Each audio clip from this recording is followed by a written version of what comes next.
Salut à tous. Si vous êtes venus ici, j'imagine qu'on a plusieurs points communs.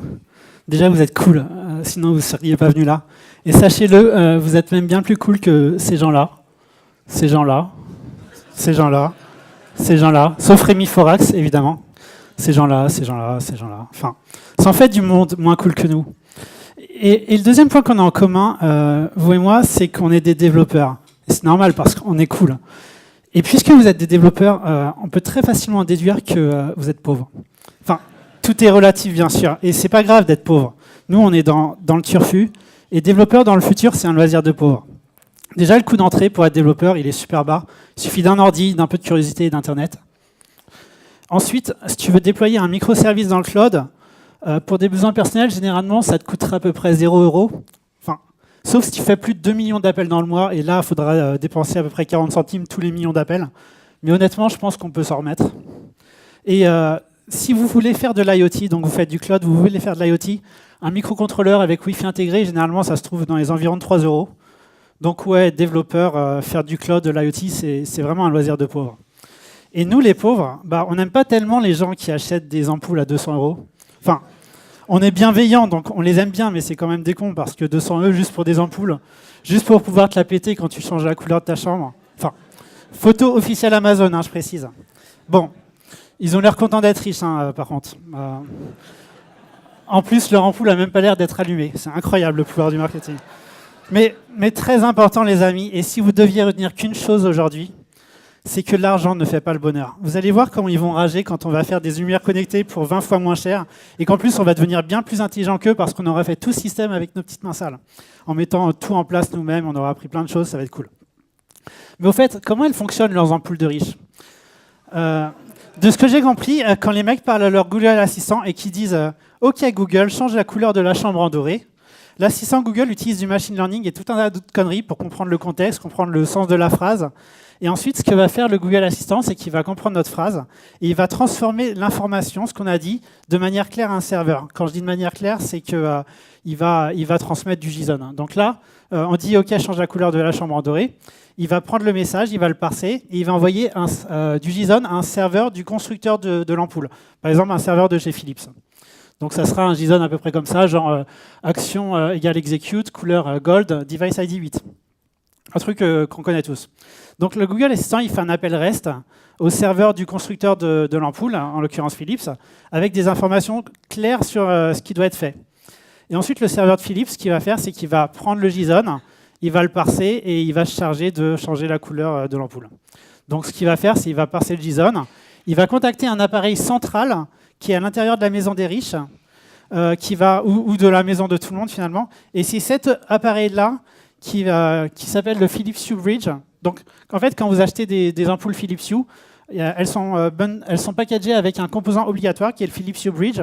Et donc il est vraiment vendu en même temps que les ampoules. Et ce qu'il va faire, c'est qu'il va faire le pont entre les actions qui viennent d'Internet et les appareils de votre maison via une communication en Zigbee, je crois. Donc tout ça pour pouvoir contrôler les appareils à l'intérieur de votre maison de manière sécurisée. Et c'est pour ça que ça s'appelle un bridge, parce que ça fait le pont entre le danger extérieur ou entre l'extérieur qui est Internet et la maison, tout ça de manière sécurisée. Et dans l'esprit des riches, un pont c'est cool, ça fait un petit peu penser au pont-levis qu'il y avait dans les châteaux forts. Vous voyez qui protégeait la maison des dangers extérieurs, qui protégeait d'Internet. Donc le Philips Hue Bridge, le pont, c'est vraiment super approprié. Les riches, ils aiment bien ça, les châteaux, et ils se protégeaient de l'extérieur. C'est un peu pour ça qu'ils se marient entre eux. Donc voilà, ça fonctionne un peu comme ça, il paraît. Et je parle de Philips Hue depuis tout à l'heure, mais c'est un peu le même délire avec n'importe quel constructeur qui est compatible avec le Google Assistant. Donc c'est toujours le même délire. Le Google Assistant, il envoie du JSON à un serveur du constructeur. Le serveur du constructeur, il va communiquer avec votre maison de manière sécurisée.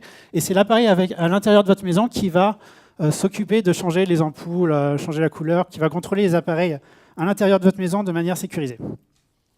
Voilà, ça c'est des images promotionnelles du Philips Hue. Vous pouvez admirer un peu la beauté du truc, c'est vrai, mais si vous deviez retenir qu'une seule chose aujourd'hui, c'est qu'il faut se méfier des apparences. Ils disent souvent ça dans Secret Story, et c'est assez vrai, parce que c'est loin d'être une jolie boîte blanche. Avec une vision un peu plus technique qu'on a, finalement on se rend compte que c'est une boîte noire propriétaire privatrice de liberté, et qui est limitée à un sous-ensemble de périphériques. Du coup, ce qu'on va faire, nous, c'est qu'on va garder le même principe, parce qu'il est cool ce principe d'avoir un bridge dans la maison sécurisé qui reçoit des actions depuis Internet et qui peut contrôler les appareils. Donc ça, c'est cool, mais ce qu'on va faire, c'est qu'on va juste remplacer cette boîte noire propriétaire par un Raspberry Pi 3. Ça sera bien mieux parce qu'on va pouvoir le contrôler vraiment comme on veut. On pourra le programmer vraiment comme on veut et on ne sera pas limité à un sous-ensemble de périphériques. Et vous savez, il y a un autre truc que les gens pauvres comme nous, ils aiment bien. Quand ils ont un smartphone, c'est Android. Bon, après, il y a toujours des gens qui se voilent la face ou qui cherchent un sentiment d'appartenance, peu importe. Ce que je veux dire, c'est que, quitte à être pauvre, vraiment auto-assumé. Donc, sur notre Raspberry Pi, on va installer de l'Android, tout simplement. On pourra installer du GNU Linux, mais on est bien trop mainstream pour ça. Donc, on va mettre un Android dans notre Raspberry Pi. C'est complètement possible avec une variante d'Android qui s'appelle Android Things et qui est destinée à l'appareil des objets et à l'embarquer. Donc voilà, Android Things, c'est une version qui est supportée officiellement par Google. C'est une variante d'Android. Donc tout ce qu'on fait, c'est on installe Android sur notre Raspberry Pi 3 de la même manière qu'on installe une distro GNU Linux, c'est-à-dire on prend l'image, on la flash sur une carte SD, on la met sur un Raspberry et ça fonctionne. Et ce qui est bien maintenant, c'est que Android, c'est vraiment partout.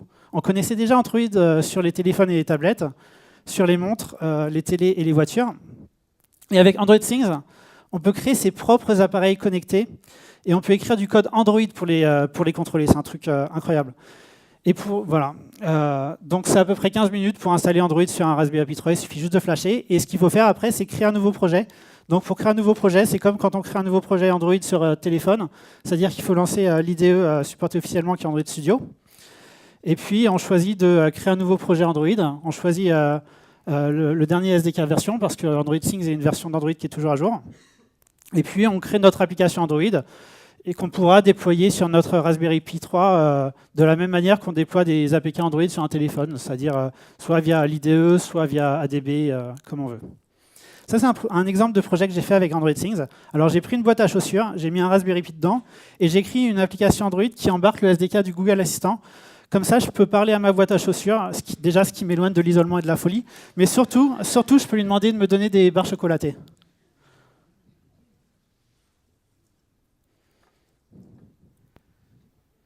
Give me a chocolate bar. Here you are.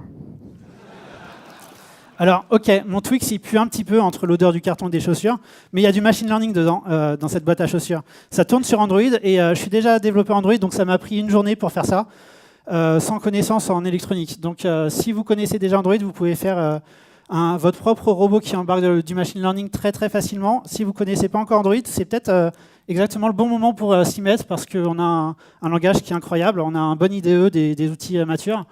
Donc, vous pouvez utiliser Android comme une excuse pour apprendre Android via de l'IoT. Et ensuite, c'est une connaissance qui n'est pas perdue, parce que si vous faites un robot sur Android, eh ben, vous pourrez toujours, après, avec vos connaissances Android que vous aurez acquises, vous pourrez faire des applications Android. C'est cool. Et puisque c'est de l'Android sous le capot, ben on peut très bien faire des appareils embarqués avec du Kotlin, du RxJava, tester le tout avec du Jimmy, du Mockito. C'est la puissance. Donc vraiment, on trouve de l'Android partout maintenant, dans une boîte à chaussures, jusque dans la Station spatiale internationale. Et si Android peut être dans l'espace, je veux dire, il n'y a aucune raison qu'il ne puisse pas être dans votre maison de pauvre et qu'il puisse servir de pont entre le Google Assistant et les appareils de votre maison. Donc on va faire exactement le même délire que chez les riches. Rappelez-vous, le Google Assistant qui communique avec un serveur, qui communique avec, cette fois, notre appareil Android Things, et c'est notre appareil Android Things qui contrôlera nos lumières. Et ça sera bien plus cool, tout simplement parce qu'on est plus cool. Du coup, on recommence où? On va tout recommencer.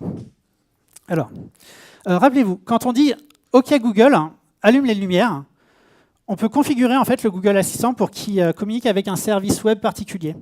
Et pour dire à Google quel web service il doit appeler, c'est tout simple. Ce qu'il faut faire, c'est qu'il faut créer un projet Actions on Google. Actions on Google, c'est la plateforme qui permet de créer des chatbots et des smart home apps compatibles avec le Google Assistant. Chatbot, vous connaissez tous, c'est par exemple quand on dit OK Google, parle au Greg Frit, commande-moi un complet sauce samouraï, ça c'est un chatbot. Et une Smart Home App, c'est une application de domotique. Donc Actions on Google, ça permet de faire des chatbots, des Smart Home Apps compatibles avec l'assistant Google. Donc ce qu'on va faire, c'est qu'on va aller sur le site officiel d'Actions on Google, on va créer un nouveau projet. On a les deux options, soit un chatbot via Dialogflow ou une Smart Home App. On va choisir aujourd'hui une Smart Home App. Et une fois qu'on a sélectionné notre Smart Home App, là, Actions on Google va nous demander quelle est l'URL du service web qu'il doit appeler. vers où il doit transmettre les informations à JSON. Donc tout simplement, on envoie l'adresse de notre service web, comme ça on recevra le JSON. Donc c'est complètement l'adresse de ce serveur. Et vous vous en doutez, personne d'autre que Google devrait avoir accès à votre service web. Vous ne voulez pas que d'autres individus éteignent les lumières de votre maison, bien que ça ferait des économies d'énergie. Donc ce que vous voulez, c'est que seul Google soit capable de communiquer avec votre service web. Et ça, c'est super standard. Vous pouvez simplement mettre un serveur OAuth et seul Action on Google aura un token OAuth et pourra communiquer avec votre service web. Enfin, tout le monde pourra communiquer avec votre service web, mais seul Action on Google aura un token valide et vous vérifierez le token pour être sûr que, vous voulez vraiment contrôler les appareils de votre maison ou pas. Donc c'est pour ça qu'en fait, quand on crée un projet Action on Google, on a deux choses à spécifier. L'adresse de notre serveur et puis les informations sur OAuth, tout simplement. Donc ça, c'est très important. Ça veut dire que si vous voulez faire de la domotique compatible avec l'assistant Google, vous êtes obligé d'avoir un serveur OAuth 2. Donc ça peut faire peur si on est développeur comme ça, parce qu'on va se dire c'est peut-être compliqué à implémenter, vous inquiétez pas, sur GitHub ou sur Internet, vous avez plein de projets open source, vous avez juste à cloner le projet et en 15 minutes ça peut être réglé, vous pouvez déjà déployer un serveur OAuth 2 pour pouvoir tester la domotique. Si vous êtes une grosse entreprise comme Philips, votre but c'est de construire un appareil compatible avec l'assistant Google, généralement vous êtes pété de thunes et vous pouvez déjà vous permettre de passer du temps à implémenter votre propre serveur OAuth. Donc voilà, pour résumer, il y a deux choses à faire, l'adresse du serveur et puis les infos OAuth. Une fois ces deux infos complétées, on peut tester si tout fonctionne en cliquant sur le bouton en bas qui s'appelle Test Draft. Et une fois qu'on a cliqué, l'assistant Google sera capable de contacter notre service web de manière sécurisée quand il en aura besoin. Et vu que ça sera le seul à avoir un token valide, ça sera le seul à pouvoir communiquer avec notre service web. Donc c'est très très standard. Et si vous êtes familier avec REST, le JSON, OAuth, vous comprenez à quel point en fait c'est assez simple. Donc voilà, maintenant Google peut communiquer avec notre service web. Et ce qu'il faut savoir, c'est que l'assistant Google va communiquer avec notre service web à 3 occasions différentes, pour 3 besoins spécifiques, pour faire 3 actions qui s'appellent Sync, Execute et Query. Sync, ça veut dire synchroniser les données. La première fois que l'assistant Google appellera notre service web, ça sera pour savoir quel appareil on a dessus. Typiquement, chaque maison peut avoir ses propres appareils connectés. Et l'assistant Google ne peut pas deviner que vous avez des ampoules connectées si vous ne lui avez pas dit au préalable. Donc la première étape à faire, c'est de synchroniser les données avec l'assistant Google pour lui dire, chez nous, dans notre maison, on a tel appareil. Si vous dites, OK Google, baissez le pont-levis, ça ne marchera pas parce qu'on est pauvre et puis quand on a synchronisé les données, on n'a pas dit qu'on avait un smart pont-levis. Mais s'il y a un riche qui fait, OK Google, baisse le pont-levis, ça fonctionnera chez lui. C'est ça le pouvoir, 1, de la richesse et 2, de la synchronisation des données. Bon, comment ça fonctionne la synchro? Alors l'assistant Google, ce qu'il va faire, c'est qu'il va faire une requête HTTP POST sur notre service web avec le JSON suivant qui va contenir une intent de type sync. Donc tout ce que votre service web va devoir faire, c'est dès qu'il reçoit un JSON, déjà il va vérifier le token, évidemment, si c'est un token valide. Ensuite, il va parser le JSON. Et si le champ intent est égal à sync, eh ben, ça veut dire que Action on Google a besoin de savoir quel appareil on a chez nous. Donc, ce qu'on va devoir lui faire, c'est lui renvoyer un JSON qui liste tous les appareils qu'on a chez nous. Ça, c'est un exemple de ce que notre service web peut retourner. Donc, quand on reçoit une action de type synchroniser les données, ce qu'on va faire, c'est qu'on va retourner un JSON banal. On va lui dire qu'actuellement, on a un appareil de type light, donc une lampe, qui a 2 fonctionnalités. Alors, notre lampe, elle peut être allumée ou éteinte via la voix. Et donc, c'est grâce au trait qui s'appelle on-off, un trait ou une caractéristique. Et quand on spécifie que notre lampe ou notre ampoule a la caractéristique color spectrum, ça veut dire qu'en fait, notre ampoule, elle est capable de changer sa couleur grâce à l'assistant Google. On peut aussi lui donner un nom. Là, j'ai nommé mon ampoule Lightbulb parce que je n'ai pas d'imagination, mais vous pouvez nommer comme vous voulez. Et c'est comme ça en fait, qu'on peut dire à l'assistant Google quel appareil on a chez nous, en renvoyant un JSON qui va lister tous les appareils qu'on a, tout simplement. C'est du JSON, tout ce qu'il y a de plus banal. La seule difficulté, en fait, c'est de connaître le contrat, de connaître exactement la structure du JSON. Mais là, il n'y a pas de secret, il faut vérifier la documentation officielle et elle est très bien écrite. Donc, vous n'aurez pas de problème à comprendre. Évidemment, l'assistant Google peut contrôler autre chose que des lumières. Il peut contrôler des appareils photo, des réfrigérateurs, des machines à laver, tout ça. Si on a un smart frigo, par exemple, tout à l'heure, rappelez-vous, on a dit que c'était un type light. Et bien, si on a un smart frigo, il faudra dire type réfrigérateur. Donc aujourd'hui, on a juste un appareil de type light, et on avait spécifié quelles actions notre ampoule pouvait faire depuis l'assistant Google. Donc elle peut être allumée ou éteinte, notre ampoule, mais on peut aussi dire change la couleur de l'ampoule en bleu-bleu. Et en fait, ces caractéristiques, encore une fois, on en a plusieurs qui sont gérées par l'assistant Google. Donc vous avez des traits ou des caractéristiques pour contrôler la luminosité, pour contrôler les cycles, si vous avez une machine à laver, pour contrôler la couleur ou même la température de votre maison. Donc si vous avez une ampoule qui peut contrôler la température de votre maison, ce qui peut paraître bizarre, mais pourquoi pas, et ben vous avez juste à mettre trait température, tout simplement. Donc encore une fois, n'hésitez pas à consulter la doc qui va lister toutes les capacités compatibles avec l'assistant Google, toutes les capacités matérielles compatibles. Ok. Du coup, quand notre service web reçoit une action de type sync, ce qu'on va faire, c'est qu'on va retourner les appareils qu'on a chez nous.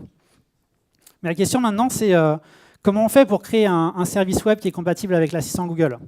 Et la réponse, elle est assez simple. Vous pouvez utiliser la technologie que vous préférez du moment que ça supporte les requêtes HTTP et le JSON.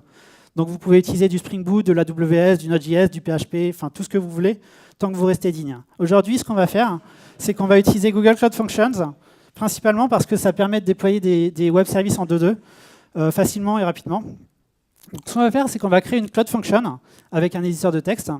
Les Cloud Functions, si vous ne connaissez pas, c'est très, très inspiré de Node.js et Express. Ce qu'on va faire, c'est qu'on va créer une fonction qu'on va appeler HA, export.ha, HA pour Home Automation, mais on aurait pu l'appeler comme on veut.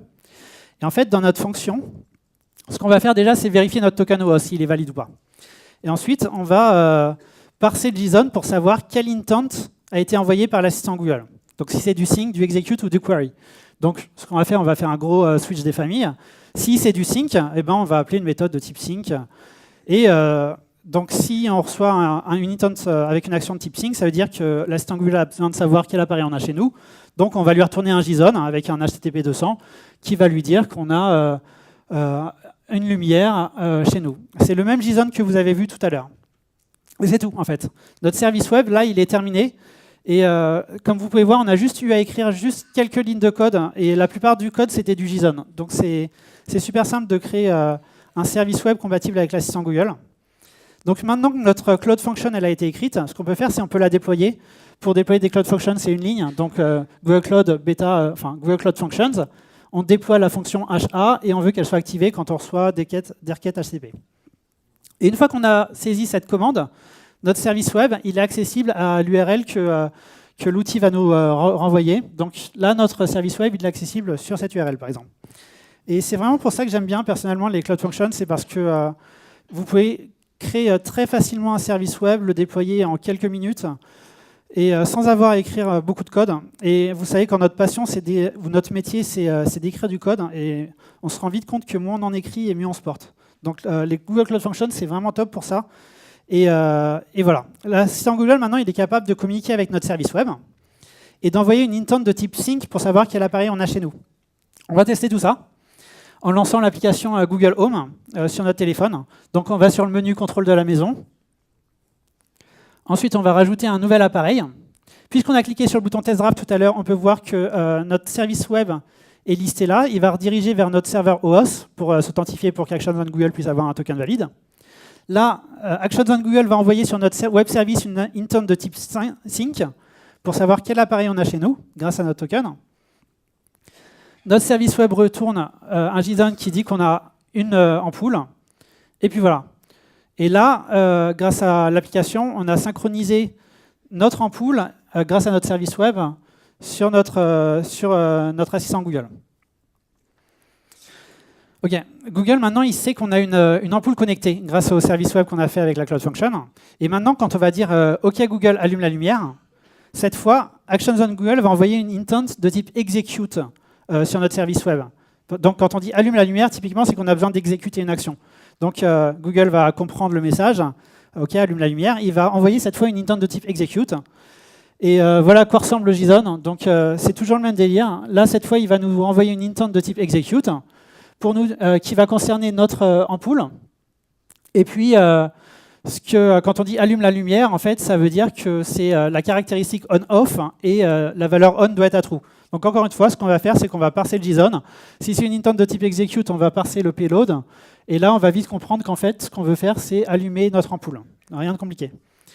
Donc à ce moment-là, ce qu'il faut faire, c'est notre web service, il sait qu'on doit allumer notre ampoule. Donc il doit trouver un moyen de contacter notre bridge de manière sécurisée pour qu'on puisse vraiment allumer notre ampoule. Et ce que le service web devra répondre à Google, c'est OK, notre lampe a bien été allumée. Donc c'est du JSON pur et dur encore une fois. Et la dernière action que l'assistant Google peut envoyer à notre service web, elle va s'appeler query. Et c'est utile quand on demande au Google Assistant des questions comme quelles lumières sont actuellement allumées dans notre salon. Donc le Google Assistant, il ne peut pas deviner ça. Donc quand on dit quelles lumières sont actuellement allumées dans le salon, ce qu'il va faire, c'est que cette fois-ci, il va envoyer une intent de type query, toujours pareil, qui va concerner notre ampoule. Et comme d'hab, quand on reçoit une intent de type query, on regarde l'état de notre ampoule.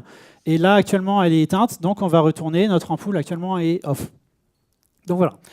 C'est grâce à ces trois actions, sync, execute et query, que le Google Assistant en fait, peut communiquer avec notre service web pour interagir avec les appareils de notre maison. Maintenant, quand notre Cloud Function reçoit une intent de type execute, ce qu'il faut faire, c'est communiquer avec notre appareil Android Things pour qu'il puisse exécuter l'action, par exemple allumer les lumières. Et un moyen simple pour notifier un appareil Android de manière sécurisée depuis Internet, c'est d'utiliser Firebase et principalement Firebase Cloud Firestore, qui est une base de données NoSQL dans le cloud, capable de nous avertir automatiquement quand des données ont été modifiées. Donc c'est tellement cool qu'on va l'utiliser, on va créer un nouveau projet sur Firebase. Ensuite, on ajoute Firebase dans notre projet Android. Si vous êtes familier avec les messages push sur Android, vous comprenez un peu que c'est le même principe. Donc il faut juste prendre un fichier de configuration pour le build et le mettre dans notre projet Android, donc suivre les instructions. Pour sécuriser un peu le truc, on va créer un utilisateur pour notre bridge Android Things. Et on va rajouter des règles de sécurité sur Cloud Firestore qui va dire que notre bridge Android aura seulement un accès en lecture seule sur les ampoules qui concernent notre utilisateur. Donc en fait, vous n'êtes peut-être pas familier avec cette syntaxe, je ne l'étais pas non plus, mais vous avez plein d'exemples sur Internet qui montrent comment faire des règles de sécurité pour Firestore. En fait, c'est super simple et c'est un peu toujours le même principe. Donc une fois que vous avez compris, ça va vite. Donc voilà, maintenant on va peupler notre Firestore en ajoutant un document qui va s'appeler un lightbulb, donc une ampoule. Et notre ampoule, dans notre base NoSQL, elle va contenir deux attributs. On, qui sera un booléen true ou false, pour dire si notre ampoule est allumée ou pas. Et Spectrum RGB, qui va représenter la couleur de notre ampoule stockée dans un entier. Et l'idée, en fait, c'est depuis notre Cloud Function, depuis notre service web, quand on va recevoir une intent de type execute, donc quand l'assistant Google va faire change la couleur en bleu, notre web service, il va modifier le contenu de Firestore, de Firebase. Puisque le contenu sera modifié, Firebase notifiera de manière sécurisée automatiquement notre bridge Android Things et ça sera cool. Voilà à quoi ça ressemble. On a pour l'instant un seul utilisateur. Notre utilisateur a une collection d'appareils, mais pour l'instant notre utilisateur a une seule ampoule. Ça, c'est dans l'interface de Firebase. Et notre ampoule a deux caractéristiques, on et Spectrum RGB qui représentent la couleur. Et comme j'ai dit, quand un document du Firestore est modifié, ça va notifier immédiatement notre application Android. Donc ce qu'on va faire, c'est que déjà dans notre application Android, on va intégrer Firebase et on va englober Firebase dans un live data. Quand le live data il est actif, on va s'authentifier avec Firebase pour accéder au contenu protégé. Et puis on va écouter les changements de Firebase. Rappelez-vous, Firebase va notifier automatiquement notre appareil Android Things, donc on va écouter les changements de Firebase. Comme ça, quand une donnée est modifiée, on pourra poster les nouveaux attributs dans le live data. Alors si vous êtes familier avec Android, j'ai utilisé des live data ici pour vous montrer qu'on peut très bien utiliser les architectures components sur des projets Android Things. Si vous n'avez pas compris cette phrase, c'est juste une implémentation du design pattern observer pour que notre code Android soit notifié depuis n'importe où quand une donnée de Firebase change. Ça s'écrit en quelques lignes seulement et c'est ça qui est super stylé. Typiquement, si je devais écrire ça avec un Arduino, je pense que je serais en sueur et je galérerais encore à ce moment-là. Donc en fait, c'est une abstraction réactive autour d'un data store. On peut très bien utiliser du RxJava, par exemple, pour faire ça, ou faire tout ça à l'ancienne manuellement. L'intérêt ici, en fait, c'est surtout de vous montrer que si on souhaite utiliser des services Google ou faire des trucs super compliqués facilement, et ben Android, pour l'embarquer, ça peut être une bonne idée, parce que c'est super simple, et je ne vous parle même pas de la facilité à tester tout ça unitairement. Ok, notre appareil Android Things, maintenant, il est notifié automatiquement quand des données changent depuis Firestore. Maintenant, dans notre Cloud Function, quand on va recevoir depuis Actions on Google une intent de type execute, ce qu'on va faire, c'est qu'on va modifier le contenu de Firestore. Donc, OK, Google change la couleur de l'ampoule. Donc, notre web service qui va faire, la première chose à faire, c'est de s'authentifier sur Firebase. Donc, c'est juste du boilerplate. Et c'est toujours la même chose à écrire, c'est juste pour s'authentifier sur Firestore. Et quand on reçoit une action de type execute, eh ben, on va récupérer une référence de notre document sur Firestore, donc pour notre utilisateur et notre ampoule en l'occurrence. Et ce qu'on va faire en une ligne de JavaScript, on va setter notre document. Donc notre ampoule, on va lui dire qu'actuellement elle est allumée et elle a la couleur bleue, parce que bleu c'est facile à écrire dans un entier. C'est moins joli que du rose, mais c'est plus facile à écrire. Et puisqu'une valeur a été modifiée, Firebase il va notifier automatiquement notre bridge Android Things. Et comme vous pouvez le voir, on n'a pas beaucoup de code à écrire pour modifier un contenu Firestore depuis Cloud Function. C'est 3 lignes grossièrement et ça se fait assez rapidement. Donc encore une fois, vous n'êtes peut-être pas familier avec l'API, mais vous pouvez voir que ça a l'air à peu près simple et en fait ça l'est. Du coup, quand on dit OK Google allume les lumières, notre service web, qui est une Cloud Functions, il va parser l'intent de type execute depuis Actions on Google et il va mettre à jour les données depuis Firestore. Quand une donnée est modifiée depuis Firestore, Firebase va notifier automatiquement notre bridge Android Things. Et maintenant, notre appareil Android Things, eh ben, il va pouvoir communiquer avec les lumières de notre maison pour les allumer ou les éteindre.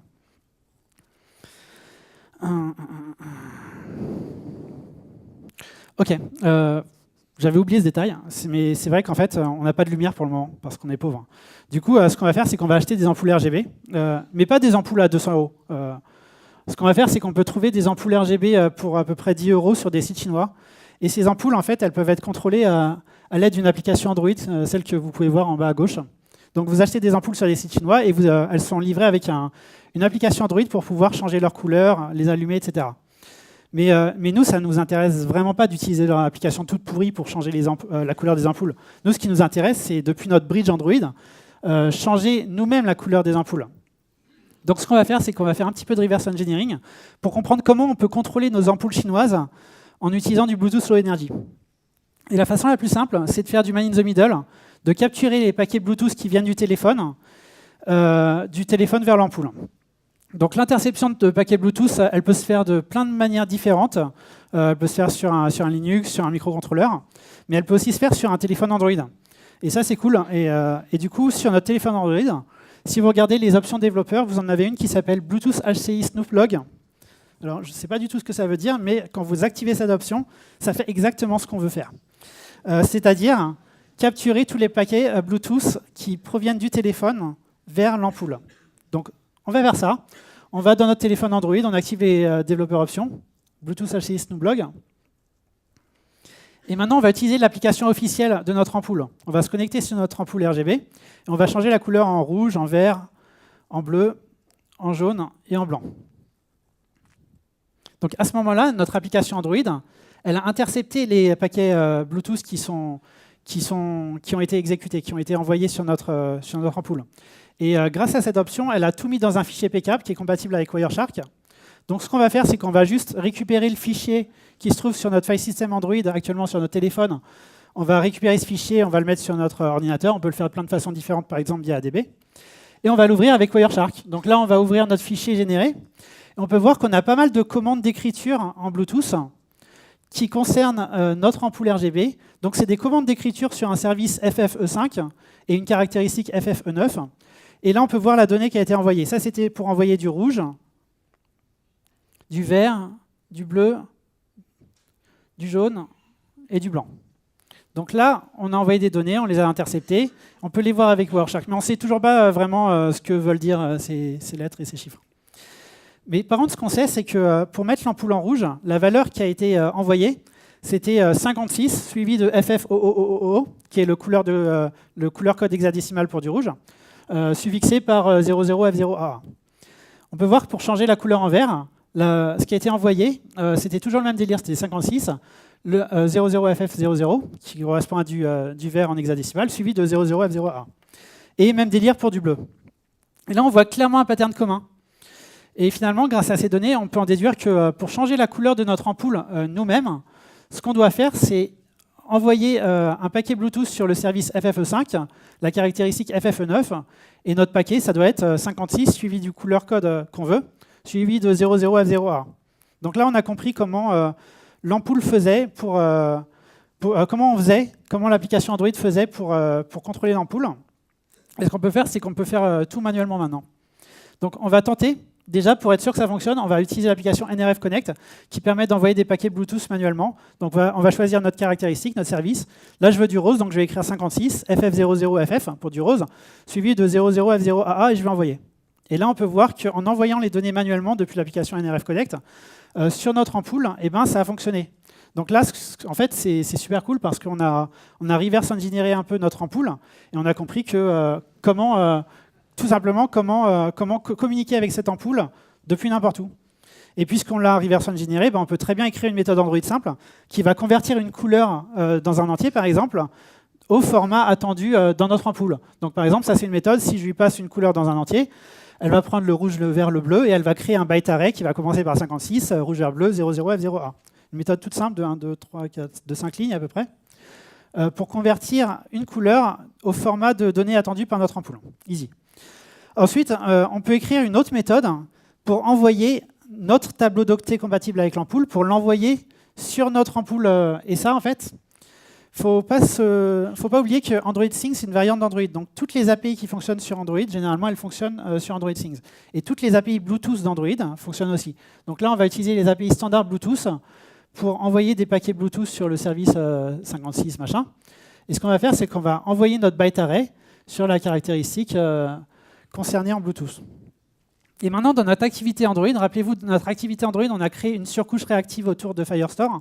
Donc, c'est-à-dire que quand Firebase nous a notifié, nous, on est notifié depuis n'importe où, puisqu'on observe un live data.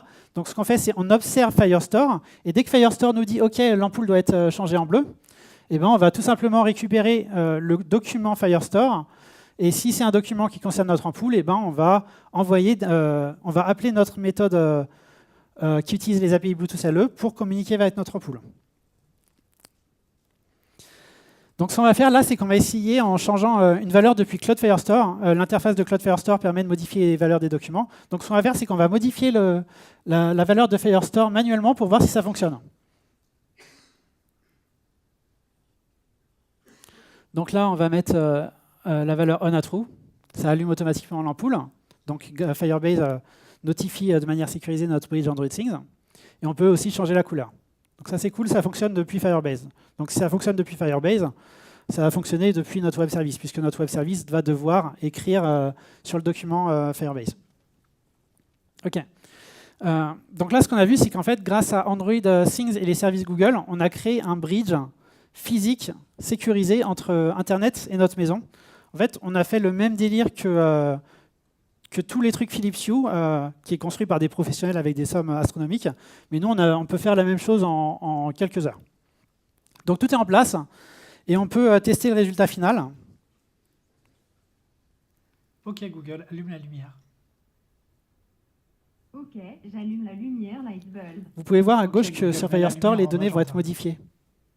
Donc là, je mets la lumière en rouge. Très bien, je change en la rose. couleur pour la lumière Lightbulb sur magenta. OK Google, mets la lumière en bleu. OK, je change la couleur pour la lumière Lightbulb sur bleu. Donc, OK Google, met la lumière en bleu. Ça appelle notre service, notre Cloud Function. Notre Cloud Function modifie Firebase. Firebase notifie automatiquement notre bridge Android Things. Et notre bridge Android Things envoie des paquets Bluetooth. Et on peut voir que quand on dit « met la lumière en bleu », sur l'interface de Firebase, les données sont modifiées automatiquement. On peut voir que c'est quasi instantané. Oh, et bien sûr, vous n'avez pas besoin d'avoir un Google Home chez vous. On peut très bien contrôler ces appareils de notre maison depuis n'importe où, par exemple depuis votre téléphone. Et vu que toute l'intelligence de compréhension est faite par Google, eh ben, vous gérez nativement différentes langues comme le japonais, comme on peut voir ici. Et si vous ne savez pas lire le japonais, faites-moi confiance, moi non plus. Mais ça gère différentes langues. Bon, et c'est tout pour aujourd'hui. Ah, attendez, partez pas. Notre bridge, il tourne sur Android Things, c'est ça? Et on est des développeurs, donc on peut contrôler n'importe quel appareil quasiment gratuitement, vu que toute la logique est en place. Par exemple, on peut prendre cette lampe 3D et on peut la rendre compatible avec l'assistant Google. puisqu'on a fait tout le délire avec les Cloud Functions et Firebase et Android Things. Et ça serait cool aussi d'avoir un ventilateur et de pouvoir dire « Ok, Google, allume le ventilateur ». Donc en fait, ce qu'on va faire, c'est qu'on aimerait bien pirater ou bidouiller tous les appareils qu'on a chez nous. Donc déjà, c'est cool parce que toute la logique est en place. Donc ce qu'on a à faire, c'est juste rajouter 2 documents dans Firestore. On avait déjà notre liste d'appareils, donc on rajoute un ventilateur et une lampe 3D. Donc maintenant, on a 3 appareils, ça nous a pris 5 minutes. Pour contrôler un ventilateur depuis Android Things, on peut le communiquer à un module relais pour l'allumer et l'éteindre programmatiquement. Et on peut utiliser les API GPIO d'Android Things pour contrôler le ventilateur quand on est notifié depuis Firestore, de la même manière qu'on a fait avec notre ampoule. Si vous savez faire ça avec un Arduino, globalement, c'est exactement la même chose avec Android Things. Parce qu'Android Things, en fait, fournit des API pour communiquer avec des appareils en utilisant des standards de communication comme GPIO, UART, SPI, I2C. C'est des interfaces de communication standards dans l'électronique. Et toutes ces interfaces de communication sont intégrées dans Android Things. Donc vous pouvez très bien utiliser un module relais physique et faire tout ça depuis du code Android, et c'est très facile. Mais vous savez, couper les fils électriques, manipuler l'électricité, c'est un petit peu dangereux. Du coup, on va oublier l'idée du module relais, et à la place, on va acheter des prises électriques qui sont activables à distance à l'aide d'une télécommande à ondes radio. Globalement, techniquement, c'est exactement le même délire. C'est une grosse boîte avec à l'intérieur un module relais, sauf qu'on ne va pas s'électrocuter, donc déjà, ça va être bien. Et ensuite, c'est des ondes radio. Et puisque c'est des ondes radio, on peut faire le même délire que tout à l'heure avec le Bluetooth, c'est-à-dire qu'on peut faire du man in the middle, intercepter les communications radio, et puis les reproduire. C'est super facile. Pour faire ça, vous achetez un Arduino, vous achetez un récepteur ondes radio, et puis vous connectez le tout ensemble, peu importe. Et voilà le récepteur en action. Donc quand j'appuie sur un bouton de la télécommande, là, le récepteur Arduino va me dire exactement quel est le code qu'il a reçu. Et tout simplement, on va reprendre ce même code et on va pouvoir l'envoyer. Et rassurez-vous, je ne sais pas écrire vraiment le code qui a permis d'intercepter tout ça. La communauté Arduino, elle est tellement grande que vous avez tout plein de sketchs ou tout plein de codes sur Internet. Donc si vous voulez intercepter des ondes radio, vous avez juste à regarder 2-3 secondes sur Internet, vous prenez le code, vous le flashez sur votre Arduino et hop, vous testez sur votre télécommande et vous pourrez voir les ondes radio. Ok, notre Arduino, maintenant, il peut contrôler les prises électriques, mais notre bridge Android, il ne peut toujours pas le faire. Donc ce qu'on va faire, c'est qu'on va connecter notre Arduino à notre périphérique Android Things via des câbles en UART ou directement en USB. On pourrait faire ça. Et ce qu'on va faire, c'est qu'on va utiliser l'API UART d'Android Things pour communiquer facilement avec l'Arduino en série. Encore une fois, si vous êtes familier avec Arduino Raspberry, c'est la même chose.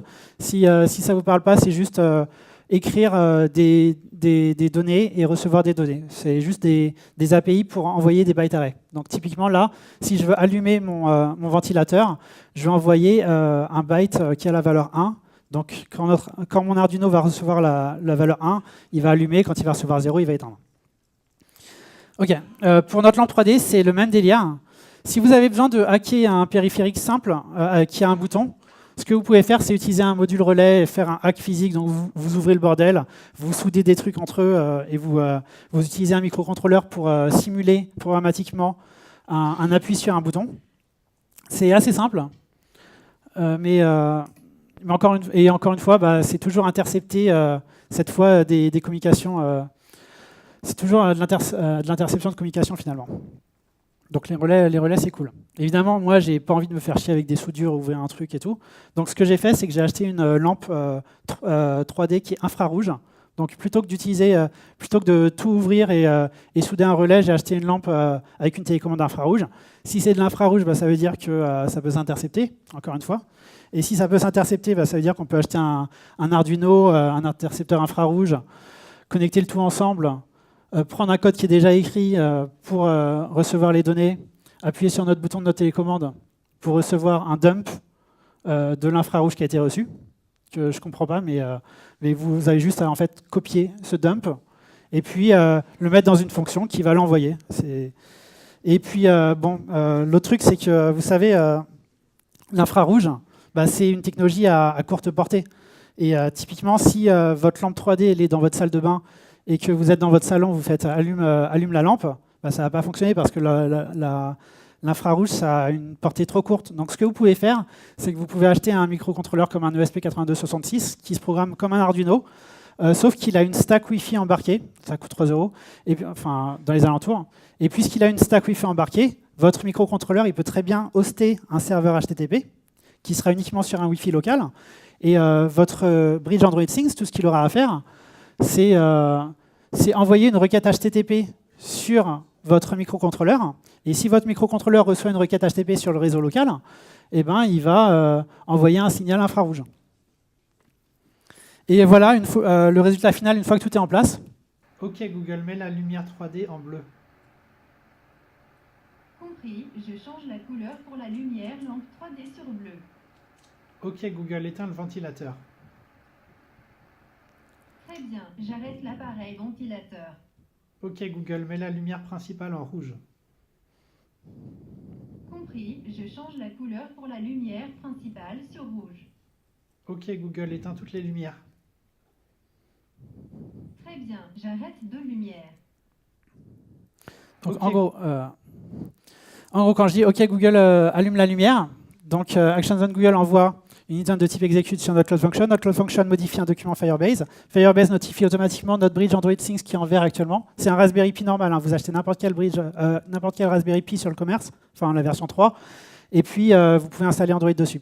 Et vu qu'on a dit allume la lumière, eh ben, ça va envoyer des paquets Bluetooth avec les interfaces, les API Bluetooth d'Android. Quand je dis allume le ventilateur, donc toujours pareil, Firebase notifie notre bridge Android Things. Vous pouvez voir que la brique verte, elle est communiquée avec un câble USB sur un Arduino. Donc, quand je dis allume le ventilateur, ça envoie une communication série via de l'USB sur l'Arduino. L'Arduino a un émetteur à onde radio et ça va envoyer une onde radio directement sur notre prise électrique. Et quand je dis changer la couleur de la lampe 3D, donc pareil, le périphérique Android Things fait une requête HTTP sur l'ESP8266 qu'on peut voir derrière la lampe 3D sur la breadboard. Et puis, il va juste envoyer un signal infrarouge. OK, ce qu'il faut retenir de tout ça, déjà, ce qu'il faut retenir d'intéressant, c'est que ActionZone Google fonctionne super bien pour de la domotique. Et on peut transformer n'importe quel appareil Android, enfin n'importe quel appareil, une ampoule, un ventilateur, peu importe, pour le rendre compatible avec l'assistant Google. Donc c'est top si vous êtes une entreprise qui avait construit un produit pour le marché de masse et vous voulez le rendre compatible avec ActionZone Google. Vous allez faire exactement la même chose. Et c'est aussi bien pour un individuel si vous voulez rendre juste votre propre maison compatible avec le Google Assistant. Android Things, ça simplifie complètement la construction d'appareils IoT et embarqués de manière embarqués et sécurisés et avancés. C'est compatible avec presque tous les services Google dans Firebase. Donc Android Things compatible avec Firebase, presque tous les services Google, mais c'est aussi compatible avec presque toutes les API Android, comme le Bluetooth LE, comme on a pu voir tout à l'heure. Je vous encourage fortement à tester Android Things et créer vos propres appareils. Donc vous pouvez faire votre propre mécanisme de domotique. Et je vous encourage fortement à le faire parce que si vous voulez faire tout ce qu'on a vu là, ça vous prendra peut-être un week-end entier, mais ça sera un week-end où vous toucherez à du cloud, de l'IoT, à de l'Android. Vous allez toucher à plein de briques différentes, vous allez apprendre un max de choses super cool, et ça ne sera pas du temps perdu. Enfin, le talk, là, aujourd'hui, il était peut-être un petit peu rapide. C'était un peu une overview, mais c'est pour vous montrer ce que vous pouvez faire en un week-end. C'est beaucoup plus simple que ça en a l'air. Donc, encore une fois, un week-end, si vous ne connaissez pas Android, ça va peut-être vous prendre un petit peu plus, mais pas tant que ça. Et ça vaut complètement le coup. Donc toutes ces technos sont évidemment super cool, individuellement ou combinées. Si vous voulez plus d'infos sur Android Things, il y a une conf sur YouTube qui s'appelle « Utiliser Android Things pour détecter et exterminer les reptiliens ». L'idée, c'est de construire un lance-flamme connecté à Internet qui va détecter les reptiliens avec du machine learning. C'est intéressant. Si vous voulez encore plus de contenu, tous les projets que vous avez vus aujourd'hui, que ce soit le serveur OAuth, la Cloud Function, le projet Android Things, tout est dans le premier repo GitHub. Donc, si vous êtes intéressé juste par un petit truc en particulier, que par exemple même le fichier PCAP, si vous voulez l'ouvrir avec Wireshark, il est même dans ce repo. Donc, vous avez toutes les ressources ici si vous voulez cloner et voir un peu plus. Si vous voulez prendre votre temps pour faire tout ce qu'on a vu aujourd'hui, c'est le deuxième article. Donc, il explique pas à pas tout ce qu'il faut faire pour arriver à ce résultat-là. Vous pouvez le suivre en prenant votre temps. La documentation et les 2 derniers articles sur comment reverse engineer des appareils Bluetooth ou infrarouge. Et c'est tout pour aujourd'hui. Vous pouvez me suivre sur Twitter pour des trucs cool. Les slides sont dispo en ligne sur ce lien si vous voulez plus d'infos. On n'a pas le temps pour les questions, mais je serai autour. N'hésitez pas à me piquer IRL ou sur Twitter. Et je vous remercie pour votre attention.